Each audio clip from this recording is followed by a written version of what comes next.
Hello students, आज हम ionization enthalpy के बारे में बात करने वाले हैं। तो लेट्स स्टार्ट द वीडियो। अब देखिए, यहाँ पर मैंने ऑलरेडी लिख दिया है what is the definition of ionization enthalpy.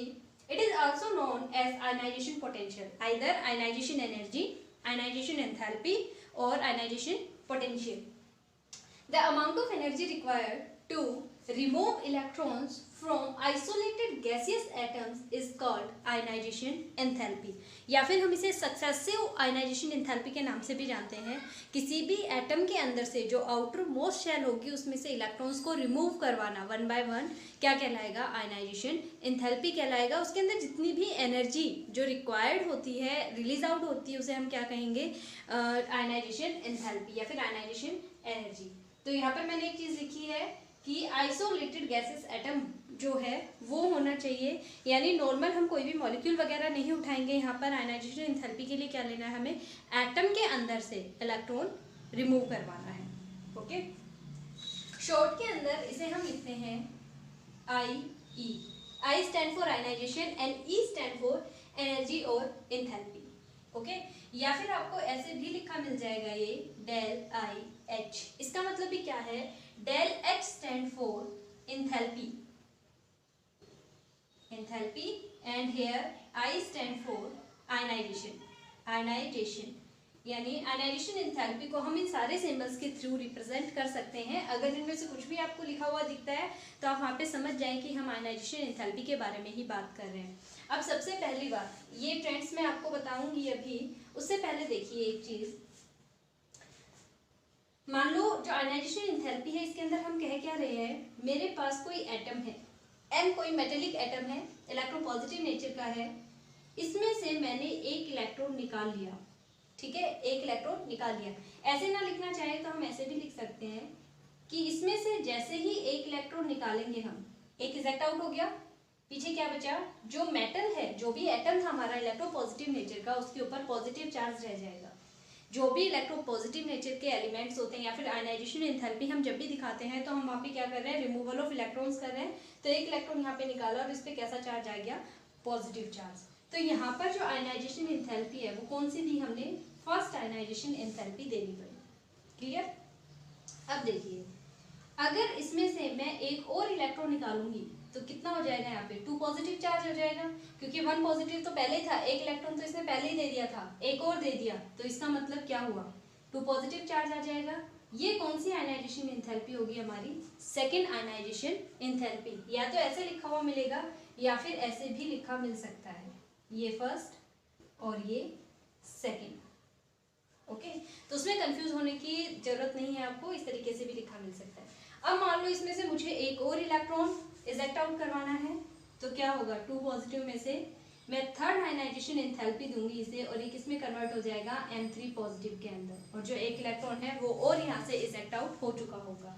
तो इस तरीके से जो नॉर्मल एटम था, गैसियस आइसोलेटेड एटम था, वो किसमें कन्वर्ट हो रहा है? आयन के अंदर। पहले 1 पॉजिटिव चार्ज आया इसके ऊपर, फिर सेकेंड आयनाइजेशन एंथैल्पी दी सेकेंड 2 पॉजिटिव और थर्ड दी तो 3 पॉजिटिव। अब आयनाइजेशन एंथैल्पी का इफेक्ट क्या पड़ता है? जितना इस पे पॉजिटिव चार्ज आता जाएगा उतना ही जो साइज है एटम का वो स्मॉल होता चला जाता है, क्योंकि इलेक्ट्रॉन बाहर जाते जा रहे हैं, जाते जा रहे हैं। न्यूक्लियर चार्ज तो नहीं जा रहा कहीं भी, न्यूक्लियर चार्ज तो न्यूक्लियस के अंदर वैसे का वैसा सेंट्राइज है।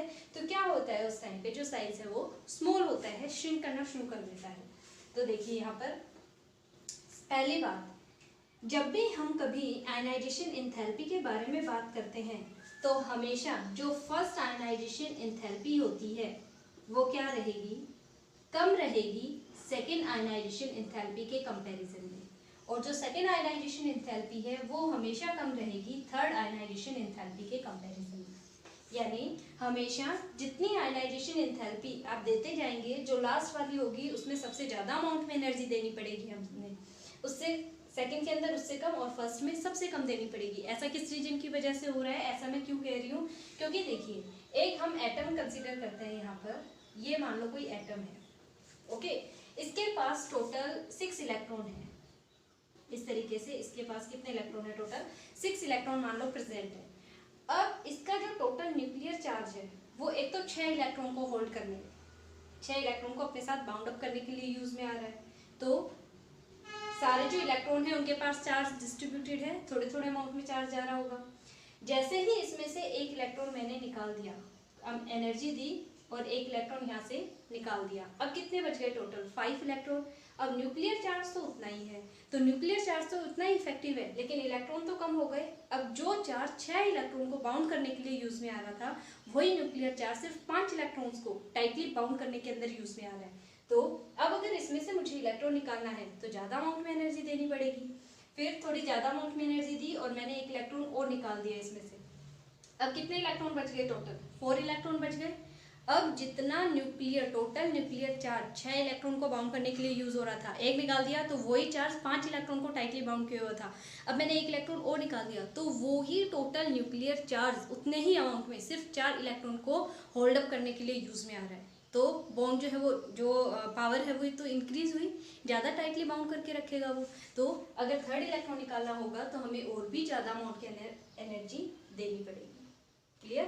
तो इसी वजह से जो थर्ड आयनाइजेशन एंथैल्पी है वो हमेशा ज़्यादा होती है सेकंड के कंपैरिजन में, और सेकंड ज़्यादा होती है फर्स्ट के कंपैरिजन में, लेकिन जो सेकंड है वो थर्ड से कम रहेगी। क्लियर?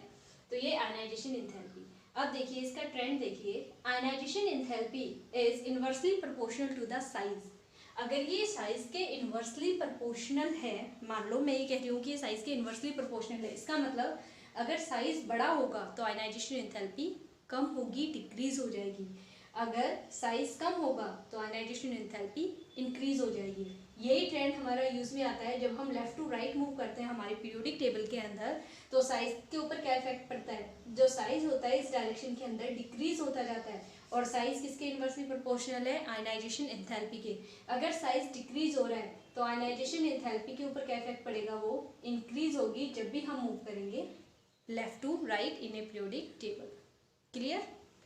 अब देखिए ऐसा किस रीजन की वजह से हो रहा है, अभी मैंने जो रीजन आपको बताया वो सफिशिएंट है कि यहाँ पर जो साइज है वो बहुत ही स्मॉल होता है, सिर्फ नंबर ऑफ इलेक्ट्रॉन बढ़ते हैं जब हम इस डायरेक्शन के अंदर मूव करते हैं। कभी भी नंबर जो न्यूक्लियर चार्ज है वो सेम रहेगा, नंबर ऑफ शेल्स जो है वो नहीं बढ़ती हैं। न्यूक्लियर चार्ज सेम है, जितना होना चाहिए किसी भी एटम के लिए उसके अंदर एटॉमिक नंबर के अकॉर्डिंग प्रेजेंट रहता है। नंबर ऑफ इलेक्ट्रॉन्स इंक्रीज हो रहे हैं लेकिन नंबर ऑफ शेल्स जो है वो सेम रहती हैं। इस रीजन की वजह से जैसे जैसे इस डायरेक्शन के अंदर मूव करते हैं तो न्यूक्लियर चार्ज बढ़ने की वजह से वो इलेक्ट्रॉन्स को टाइटली बाउंड अप करके रखता है, तो ज़्यादा अमाउंट में एनर्जी देनी पड़ेगी। जितना छोटा साइज होगा न्यूक्लियस उतना ही ज़्यादा टाइटली अपने इलेक्ट्रॉन्स को बाउंड करके रखेगा, तो वहाँ पर ज़्यादा अमाउंट में एनर्जी देनी पड़ेगी इलेक्ट्रॉन को निकालने के लिए। डाउन द ग्रुप जब भी हम मूव करते हैं तो साइज हमेशा क्या होता है, इंक्रीज होता है, तो आयनाइजेशन एंथैल्पी क्या होगी, डिक्रीज हो जाएगी। इनवर्सली प्रोपोर्शनल का मतलब पता है ना आपको, एक दूसरे के उल्टे रहते हैं। अगर इनवर्सली प्रोपोर्शनल कोई भी चीज़ है तो अगर ये बढ़ेगी तो ये घटेगी, अगर ये घटेगी तो ये बढ़ेगी। क्लियर? तो यहाँ पे साइज अगर इंक्रीज हुआ तो आयनाइजेशन एंथैल्पी पे क्या इफेक्ट पड़ेगा, डिक्रीज हो जाएगी, क्योंकि डाउन द ग्रुप जब हम मूव करेंगे तो साइज बड़ा होता चला जाता है, बिगर और होता चला जाता है। तो जिस वजह से क्या रहेगा कि अगर मान लो साइज बहुत ज़्यादा बड़ा हो गया, मान लो इतना बड़ा साइज हो गया, तो अब यहाँ पर अगर इलेक्ट्रॉन प्रेजेंट भी है तो न्यूक्लियस जो है उसकी पावर इस इलेक्ट्रॉन तक बहुत ज़्यादा अमाउंट में नहीं पहुँच पाती है, जिस वजह से अगर थोड़े भी अमाउंट में एनर्जी मिल जाए इसे तो आराम से इस इलेक्ट्रॉन को यहाँ से चले जाने देगा, इजीली रिमूव किया जा सकता है। जो स्क्रीनिंग इफेक्ट की हम बात कर रहे हैं वो यहाँ पे इसी तरीके से करेंगे कि स्क्रीनिंग इफेक्ट के भी जो आयनाइजेशन एंथैल्पी होती है वो इनवर्सली प्रोपोर्शनल होती है। स्क्रीनिंग इफेक्ट का क्या मतलब है, जो इनर शेल्स के अंदर इलेक्ट्रॉन्स प्रेजेंट होते हैं ये क्या करते हैं, इस न्यूक्लियस को कवर अप कर लेते हैं। ठीक है, ये न्यूक्लियस को एक तरीके से स्क्रीन कर लेते हैं, ढक लेते हैं, जिस वजह से जो बाहर के इलेक्ट्रॉन होते हैं उन तक न्यूक्लियस की जो अट्रैक्शन पावर है, जो न्यूक्लियर चार्ज की पावर है वो थोड़ी सी कम पहुंच पाती है, और इसी रीज़न की वजह से जो इलेक्ट्रॉन है वो यहाँ से इजीली इजेक्ट आउट किया जा सकता है, रिमूव करवाया जा सकता है।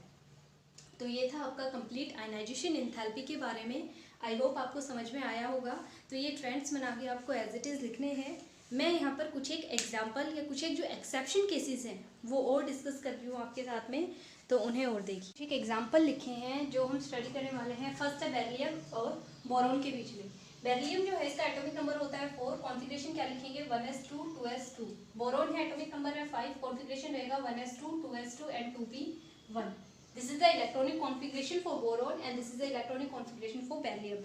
तो अब देखिए जो आउटर एस के अंदर मैक्सिमम 2 इलेक्ट्रॉन आ सकते हैं, इसका मतलब क्या है, इसका आउटरमोस्ट जो शेल है वो फुल्ली फिल्डेड है, जबकि बोरोन के अंदर पी में सिर्फ एक इलेक्ट्रॉन है, यानी पी को फुली फिल्डेड या फिर एग्जैक्टली हाफ फिल्डेड होने के लिए 3 इलेक्ट्रॉन्स की जरूरत होती है और फुली फिल्डेड होने के लिए 6 इलेक्ट्रॉन्स की जरूरत होती है। लेकिन इसके पास सिर्फ कितना इलेक्ट्रॉन है पी में? 1 इलेक्ट्रॉन है।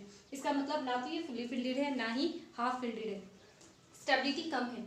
लेकिन ये एस ऑर्बिटल इसका कंप्लीटली फिल्डेड होने की वजह से इसकी स्टेबिलिटी जो है थोड़ी सी ज़्यादा है। अब अगर मुझे इसमें से आयनाइजेशन एंथैल्पी अगर मैं देती हूँ, इलेक्ट्रॉन मुझे रिमूव करवाना है यहाँ से, मान लो मैंने फर्स्ट आयनाइजेशन एंथैल्पी दी इसे, तो एक इलेक्ट्रॉन जाएगा किसमें कन्वर्ट हो जाएगा? Be पॉजिटिव के अंदर। कॉन्फ़िगरेशन क्या बचेगा? 1s2 2s1, क्योंकि यहाँ से एक इलेक्ट्रॉन चला गया है, यहाँ पे निकाल दिया है हमने, ठीक है। और यहाँ पे देखिए फर्स्ट आयनाइजेशन एंथैल्पी जब देंगे तो ये किसमें कन्वर्ट हो जाएगा? Be पॉजिटिव के अंदर, और इसका कॉन्फ़िगरेशन क्या बचेगा? 1s2 2s2। 2p के अंदर कितने इलेक्ट्रॉन हो जाएंगे? अब 0 हो जाएंगे। अब ये तो लिखूँ चाहे ना लिखूँ कोई फर्क नहीं पड़ना है। तो यहाँ पे इन दोनों केसेस के अंदर देखिए इसके पास एक्स्ट्रा स्टेबिलिटी थी, और मैंने जैसे ही फर्स्ट आयनाइजेशन एंथैल्पी दी अनस्टेबल हो गया। एस के अंदर कितना इलेक्ट्रॉन बचा? 1 इलेक्ट्रॉन, जबकि ये फुली फिल्डेड कॉन्फ़िगरेशन था एस का। और यहाँ पर पी में देखिए ये फुली फिल्डेड नहीं था ना ही हाफ फिल्डेड था, लेकिन जैसे ही एक इलेक्ट्रॉन इसमें से निकाला ये एस के अंदर इसका कॉन्फ़िगरेशन कैसा रह गया? फुली फिल्डेड रह गया। तो ये स्टेबल हो गया। कोई भी जो सबशेल होती है उसके अंदर फुली फिल्डेड या फिर हाफ फिल्डेड इलेक्ट्रॉनिक कॉन्फ़िगरेशन रहता है तो वो एक्स्ट्रा स्टेबिलिटी को गेन कर लेते हैं। तो इसने एक्स्ट्रा स्टेबिलिटी अब गेन कर ली है। इसका मतलब एक्सेप्शनली जो आयनाइजेशन एंथैल्पी है वो फर्स्ट आयनाइजेशन एंथैल्पी जो है वो बेरिलियम की ज़्यादा रहेगी किसके कंपैरिजन में? बोरोन के कंपैरिजन में। क्यों? क्योंकि इसने तो स्टेबिलिटी गेन की है, ये तो अपने एक इलेक्ट्रॉन को इजीली दे देगा, लेकिन इसका तो कॉन्फ़िगरेशन फुली फिल्डेड था एस का, तो ये इतना इजीली इलेक्ट्रॉन नहीं देगा। अगर इसकी कॉन्फ़िगरेशन को हमें डिस्टर्ब करना है तो एक्स्ट्रा अमाउंट में एनर्जी देनी पड़ेगी। तो इस वजह से जो फर्स्ट आयनाइजेशन एंथैल्पी है वो बेरिलियम की ज़्यादा है बोरोन के कंपेरिजन में। नाइट्रोजन और ऑक्सीजन में देखिए इसका एटॉमिक नंबर होता है 7 और इसका होता है 8। कॉन्फ़िगरेशन 1s2 2s2 2p3, और इसका कितना रहेगा? 1s2 2s2 2p4। This is the electronic configuration for nitrogen and oxygen. अब देखिए इसके अंदर p में 3 इलेक्ट्रॉन है, एग्जैक्टली हाफ फिल्डेड कॉन्फ़िगरेशन है, जबकि इसका ना तो हाफ फिल्डेड है ना ही फुल्ली फिल्डेड है। ना तो p में 3 इलेक्ट्रॉन है और ना ही 6 इलेक्ट्रॉन है, 4 के ऊपर आके रुक गया है। तो इसमें जब फर्स्ट आयनाइजेशन एंथैल्पी हम देंगे, आयनाइजेशन एंथैल्पी, तो ये किसमें कन्वर्ट हो जाएगा? n पॉजिटिव के अंदर, और कॉन्फ़िगरेशन क्या बचेगा? 1s2 2s2 2p2, यानी इसका जो extra stable half fielded configuration था वो हमने डिस्टर्ब कर दिया है। और यहाँ पर जब फर्स्ट आयनाइजेशन एंथैल्पी देंगे हम तो ये किसमें कन्वर्ट हो जाएगा? O पॉजिटिव के अंदर, और कॉन्फ़िगरेशन क्या रहेगा? 1s2 2s2 2p3। इसका जो कॉन्फ़िगरेशन है वो अब स्टेबल हो गया, क्योंकि p के अंदर हाफ फिल्डेड इलेक्ट्रॉनिक कॉन्फ़िगरेशन आ गया, एग्जैक्टली 3 इलेक्ट्रॉन आ चुके हैं। p के अंदर 3 इलेक्ट्रॉन जब आते हैं तो हाफ फिल्डेड कॉन्फ़िगरेशन होता है, और जब 6 आते हैं तो फुली फिल्डेड कॉन्फ़िगरेशन रहता है। तो अब ये हाफ फिल्डेड है, इसका क्या मतलब है? एक्स्ट्रा स्टेबिलिटी इसने गेन कर ली। इसकी स्टेबिलिटी को हमने यहाँ पर डिस्टर्ब कर दिया। तो फर्स्ट आयनाइजेशन एंथैल्पी दोनों में से किसकी ज़्यादा रहेगी? एक्सेप्शनली जो नाइट्रोजन है इसकी फर्स्ट आयनाइजेशन एंथैल्पी ज़्यादा रहेगी ऑक्सीजन के कंपैरिजन में। किस रीजन की वजह से? क्योंकि इसके एक्स्ट्रा स्टेबिलिटी को हम डिस्टर्ब कर रहे हैं, इसमें से इलेक्ट्रॉन निकालने के लिए हमें ज़्यादा अमाउंट में एनर्जी देनी पड़ेगी, जबकि ये एक इलेक्ट्रॉन दे देगा, क्योंकि ये एक इलेक्ट्रॉन देने के बाद हाफ फिल्डेड कॉन्फ़िगरेशन को अटेन कर लेगा। तो नाइट्रोजन की ज़्यादा रहेगी ऑक्सीजन के कंपैरिजन में, ठीक है। इतना यहाँ तो हम बात कर रहे हैं फर्स्ट आयनाइजेशन एंथैल्पी की। अगर मैं यहीं पे बात करूँ सेकेंड आयनाइजेशन एंथैल्पी की, तो अब देखिए इसके अंदर अगर सेकंड के बारे में बात करूँ तो इसमें से एक इलेक्ट्रॉन निकालूंगी तो 2p1 बच जाएगा, और इसमें से एक इलेक्ट्रॉन निकाला तो 2p2, है ना। तो अगर ये ऑक्सीजन 2 पॉजिटिव फॉर्म के अंदर आता है तो अब ऑक्सीजन के केस में ज़्यादा अमाउंट में एनर्जी देनी पड़ेगी एज कम्पेयर टू नाइट्रोजन, क्योंकि तब हम इसके हाफ फिल्डेड कॉन्फ़िगरेशन को डिस्टर्ब कर रहे होंगे, जबकि इसका ना तो हाफ फिल्डेड कॉन्फ़िगरेशन बचा है ना ही फुल्ली फिल्डेड है। तो कई बार तो सिर्फ फर्स्ट आयनाइजेशन एंथैल्पी में ही कंपेयर करवाया जाता है, कई बार मोर देन वन भी करवा देते हैं। एक एग्जांपल और ले लेते हैं, यहाँ पे मैग्नीशियम का एग्जांपल कंसीडर करते हैं। 12 एटॉमिक नंबर होता है, 1s2 2s2 2p6 और 3s2, ये कॉन्फ़िगरेशन रहता है। जब हम इसमें से मैग्नीशियम के अंदर फर्स्ट आयनाइजेशन एंथैल्पी देंगे, ये फर्स्ट है, तो ये कन्वर्ट हो जाएगा Mg पॉजिटिव के अंदर। लास्ट वाला कॉन्फ़िगरेशन लिखूंगी मैं यहाँ पर, सिर्फ यहाँ पर जैसे ही हम कॉन्फ़िगरेशन लिखेंगे एक इलेक्ट्रॉन चला गया तो कितना बचेगा? 3s, 1 बच गया, आगे का तो एज इट इज रहेगा, लास्ट का देखना है। एक इलेक्ट्रॉन बचेगा। यहाँ पे S के अंदर फुलफिल्ड कॉन्फ़िगरेशन था, मैंने आयनाइजेशन एंथैल्पी दी, किस में कन्वर्ट हो गया है 3s1 के अंदर, तो जो फर्स्ट आयनाइजेशन एंथैल्पी है वो दे दी। लेकिन अगर मैं इसमें से एक इलेक्ट्रॉन और निकाल दूँ, टोटल 12 एटॉमिक नंबर था, 12 इलेक्ट्रॉन थे, यहाँ कितने बच गए 11 बच गए। इसमें से अगर सेकेंड आयनाइजेशन एंथैल्पी देके मैं एक इलेक्ट्रॉन और निकाल लूँ तो ये किस में कन्वर्ट हो जाएगा 2 पॉजिटिव के अंदर, और इलेक्ट्रॉन टोटल कितने बचे इसके पास 10 बच गए, यानी 1s2 2s2 और 2p 6 कॉन्फ़िगरेशन बचेगा यहाँ पर। क्लियर, S के दोनों इलेक्ट्रॉन जा चुके हैं। और जो ये कॉन्फ़िगरेशन होता है, नियोन होती है नोबल गैस, और नोबल गैस नियोन का एटॉमिक नंबर होता है 10, जो कि हाईली स्टेबलाइज होती है। तो जैसे ही इसके पास 10 इलेक्ट्रॉन बचेंगे, ये खुद को नियोन की तरह बिहेव करवाना शुरू कर देगा, एक्स्ट्रा स्टेबिलिटी गेन कर लेगा, क्योंकि P का जो इलेक्ट्रॉनिक कॉन्फ़िगरेशन है अब वो फुल्ली फिल्ड है, और इस रीजन की वजह से क्या होगा, यहाँ पर ये एक्स्ट्रा स्टेबिलिटी को गेन कर लेगा। तो ये +1 जो आयनाइजेशन एनर्जी है, +1 ऑक्सीडेशन स्टेट की बजाय +2 ऑक्सीडेशन स्टेट में रहना ज़्यादा पसंद करेगा। तो यहाँ पे देखिए जो फर्स्ट आयनाइजेशन एंथैल्पी थी वो कम थी सेकेंड आयनाइजेशन एंथैल्पी के कंपैरिजन में।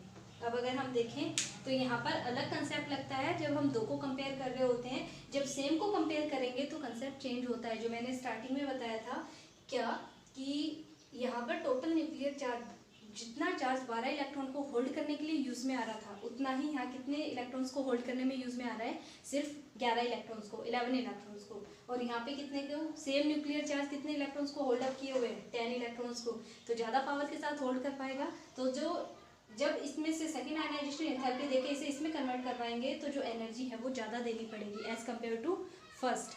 सेकेंड चीज़, जो नोबल गैसेज होती हैं जितनी भी, उनका इलेक्ट्रॉनिक कॉन्फ़िगरेशन हमेशा फुल्ली फिल्ड रहता है। जो नोबल गैसेज होती हैं उनका इलेक्ट्रॉनिक कॉन्फ़िगरेशन कैसा रहता है, इलेक्ट्रॉनिक कॉन्फ़िगरेशन फुल्ली फिल्ड रहता है, फुल्ली फिल्ड। इस वजह से ये क्या करते हैं, एक्स्ट्रा स्टेबिलिटी को गेन कर लेते हैं, एक्स्ट्रा स्टेबिलिटी रहती है इनके पास। तो इनके लिए जो आयनाइजेशन एंथैल्पी है, अगर हम इसमें से इलेक्ट्रॉन इजेक्ट आउट करना चाहें तो पहली बात तो ये कि ये एक तरीके से इम्पॉसिबल चीज़ होता है, इसमें से इतनी आसानी से हम इलेक्ट्रॉन को इजेक्ट आउट कर ही नहीं सकते। दूसरा एक्स्ट्रा स्टेबिलिटी है, अगर हम ज़बरदस्ती इसमें से इलेक्ट्रॉन इजेक्ट करना भी चाहते हैं तो हमें बहुत ही ज़्यादा अमाउंट के अंदर एनर्जी देनी पड़ेगी, तब जाके ये कहीं जो इलेक्ट्रॉन है इसकी जो आयनाइजेशन एंथैल्पी है वो बहुत ही ज़्यादा हाई रहेगी, तब जाके ये क्या करेगा, इलेक्ट्रॉन्स को रिलीज आउट करेगा। लोवेस्ट आयनाइजेशन एंथैल्पी पूरी पीरियोडिक टेबल में किसकी रहती है, जो लोवेस्ट आयनाइजेशन एंथैल्पी है वो रहती है सीजियम की, ध्यान रखना ये इंपॉर्टेंट है। और हाईएस्ट आयनाइजेशन एंथैल्पी किसकी रहती है, हीलियम की रहती है। ओके, क्योंकि न्यूक्लियस के पास एक ही शेल प्रेजेंट होती है और उसमें 2 इलेक्ट्रॉन रहते हैं, जो कॉन्फ़िगरेशन है वो फुल्ली फिल्ड रहता है, और हीलियम भी क्या है, एक नोबल गैस है। तो हाईएस्ट आयनाइजेशन एंथैल्पी किसकी रहती है, हीलियम की। इसमें से इलेक्ट्रॉन को इजेक्ट करवाना, रिमूव करवाना बहुत ही टफ गोइंग टास्क है, इम्पॉसिबल टास्क है ऑलमोस्ट।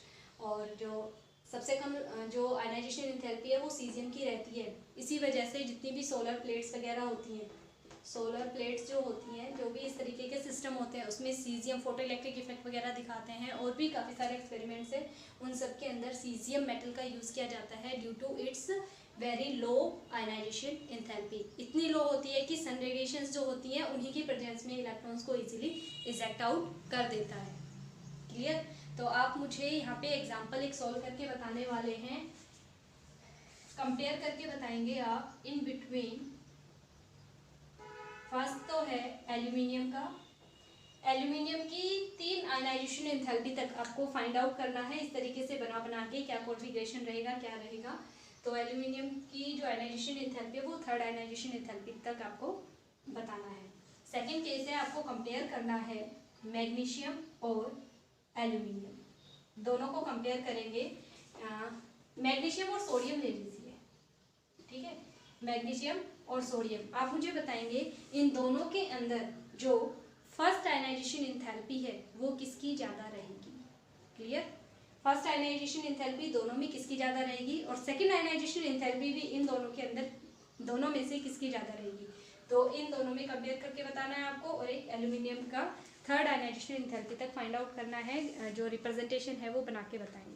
तो आपका आयनाइजेशन एंथैल्पी का कंसेप्ट यहाँ पे कंप्लीट हो चुका है, इसे पढ़े। एग्जाम्पल जितने भी मैंने यहाँ पे लिखे हैं सारे आपकी नोटबुक में सॉल्व कंडीशन में होने चाहिए, ये इंपॉर्टेंट है। और यही बार बार एग्ज़ाम्स के अंदर पूछे जाते हैं।